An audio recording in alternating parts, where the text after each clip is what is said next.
Obec Vyšná Šebastová leží v severnom okraji Košickej kotliny v nadmorskej výške okolo 370 metrov vo vzdialenosti 3 km od krajského mesta Prešov v malebnom prostredí Šarišského regiónu na východe Slovenska.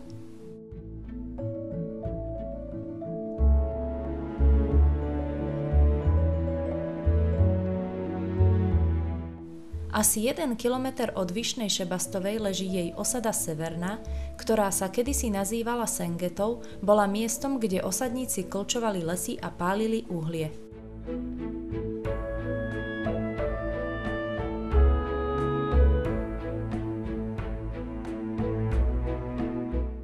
Cez obec preteká potok Šebastovka, ktorý vyviera v Slanských vrchoch. Prvá písomná zmienka o obci je z rokov 1272 až 1290. Obec založili osadlíci so Šoltísom podľa zákupného práva. V súčasnosti má obec aj s časťou Severná 1137 obyvateľov a 276 obytných domov. Erb obce bol schválený v roku 1998. Podkladom pre erb sa stala pečať z roku 1885, ktorá sa našla v Šarišskom múzeu v Bardejove.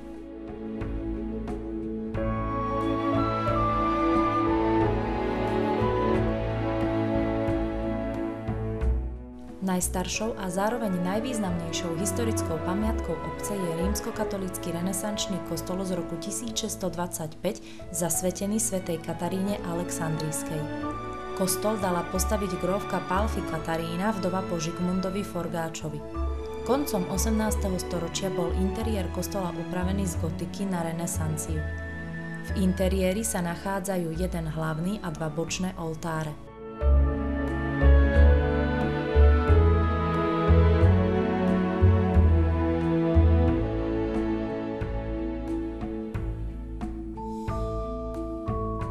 Po oboch stranách kostola je umiestnená vyrezávaná krížová cesta. Kostol bol pôvodne postavený bez ohrady, neskôr bola k nemu dobudovaná kamenná ohrada. Vonkajšia časť kostola dostala terajšiu podobu v roku 2007.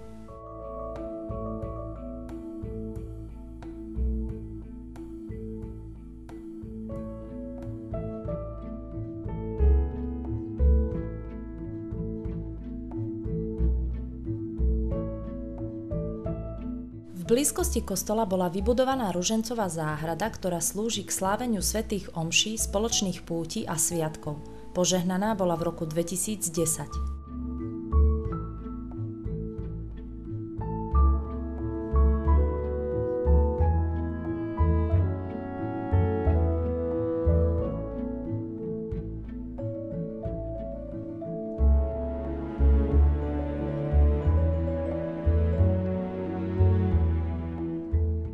Druhý rímskokatolícky kostol zasvetený svätému Cyrilovi a Metodovi sa nachádza v časti Severná.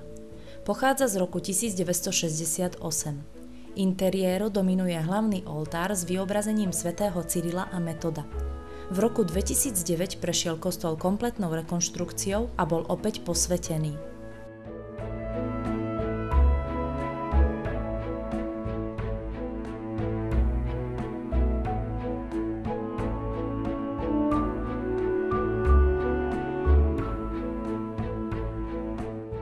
Evanielickí veriaci z obce sa v roku 1931 rozhodli vybudovať novú evanielickú zvonicu. Tá sa dnes nachádza v strede obce.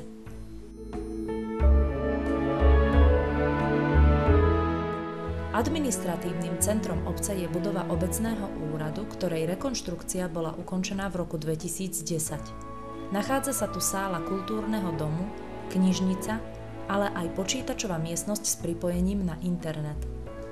História školstva siaha do roku 1859, keď dal košický biskup Ignác Fábry prebudovať starý farský byt na školu. V súčasnosti sa tu základná škola nenachádza. Obec prevádzkuje materskú školu, ktorá počas roka pre svoje deti pripravuje rôzne kultúrne podujatia. V areáli škôlky bolo vybudované nové detské ihrisko.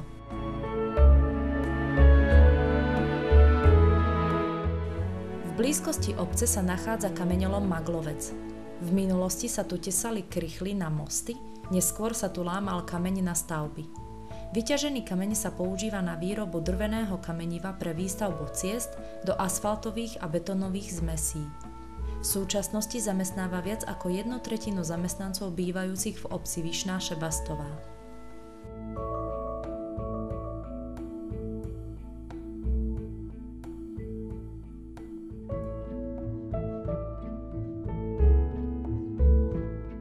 Obec na svoje športové aktivity využíva futbalové ihrisko.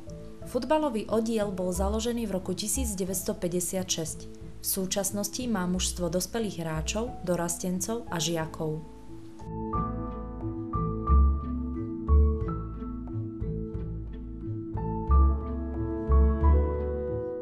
V obci sa každoročne koná beh s názvom Šebežská 15. Prvý ročník sa konal dňa 11.6.1989 na počesť 7. výročia obce Vyšná Šebastová. Iniciátormi boli bežci z klubu rekreačných bežcov. Už viac ako 20 rokov má toto športové podujatie veľa priaznivcov z radou pretekárov, ale aj divákov, ktorí každoročne prichádzajú podporiť súťažiacich nielen z blízkeho okolia, ale aj z Poľska či Ukrajiny.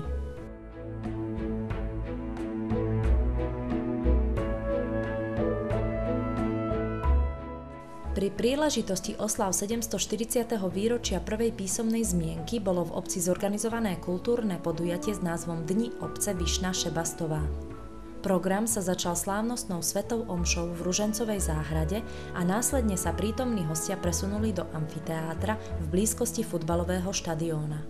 V úvode sa im prihovoril starosta obce, ktorý zároveň Dni obce slávnostne otvoril. Následne už na divákov čakal bohatý kultúrny program, v ktorom okrem iných vystúpil folklórny súbor Baštovianka, Lascovian či efektné vystúpenie súboru Mažoretiek.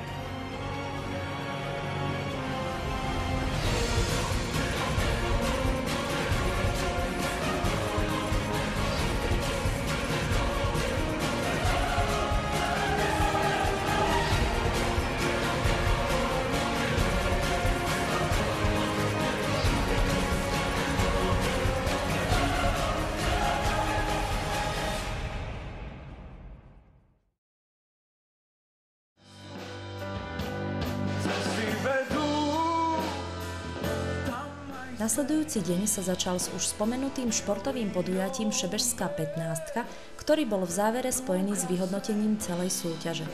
Dni obce boli ukončené vystúpením prešovskej skupiny Komajota, ktorá divákom odprezentovala svoje najznámejšie skladby.